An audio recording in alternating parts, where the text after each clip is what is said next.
Thank you, President. My question is to the Minister for Foreign Affairs, Minister Wong. I note that Senator Faruqi asked questions earlier, but I would also like to acknowledge that there is an outbreak of Trump fever. The government is quarantining themselves while the opposition are mirroring Trump's anti-DEI policies, imitating Musk's Department of Government Efficiency. Trump's latest announcement that he intends to take over the Gaza Strip and push the Palestinian people off their native lands is an unthinkable act of ethnic cleansing. Yesterday, the Prime Minister said, and I quote, "We take considered positions when matters of international affairs are raised, and we do so in a manner that is consistent with Australia's values." End quote. Minister, when did Australian values allow for the murdering of children, the bombing of hospitals and the annihilation of a people? Thank you, Senator Payman. Minister Wong. Senator Payman, I regret the way in which you put that last part of the question.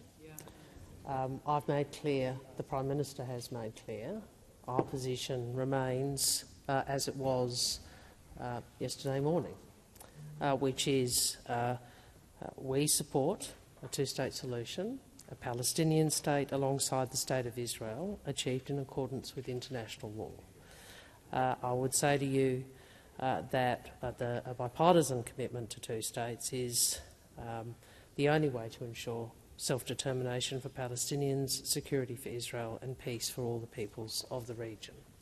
And you would have heard me over many months assert Australia's position in relation to international law, including international humanitarian law. Thank you, Minister. Senator Payman, first supplementary.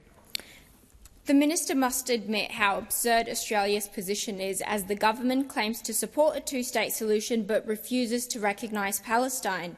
Now, with Trump planning to annex Gaza, how can this government claim to support Palestinian statehood while refusing recognition, especially when its ally seeks to erase it?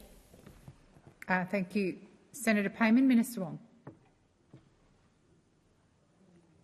Thank you, President. Well, Senator, I've articulated over many months Australia's position. Obviously, we are not the key player in the Middle East, and the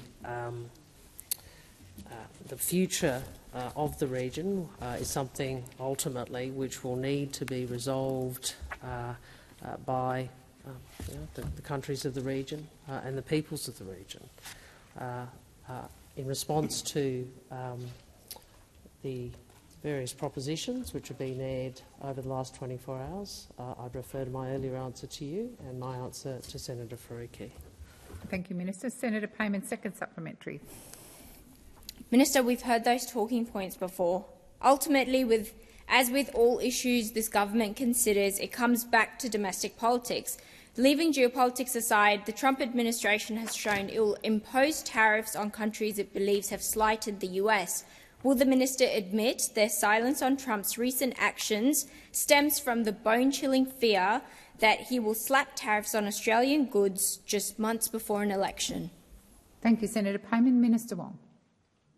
I might just respond a little bit more on the recognition point. I have laid out a few conditions as to recognition.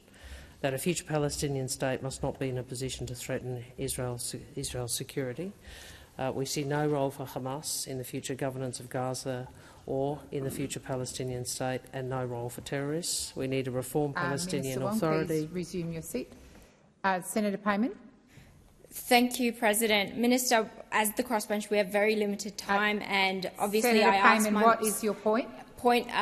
A matter of relevance to my second supplementary question, please. I believe the minister is being relevant. She has just started the answer, but I'll listen carefully. Senator Payman, you're not in a debate with me. I'm listening carefully, and if the minister isn't relevant, I will draw her to the point. Thank you. I would have thought recognition conditions might be something you'd be interested in, Senator. Hamas must release all hostages. and final status issues such as Jerusalem and the final territory of a Palestinian state should be defined through negotiations. Senator, we have taken a principled position throughout this conflict.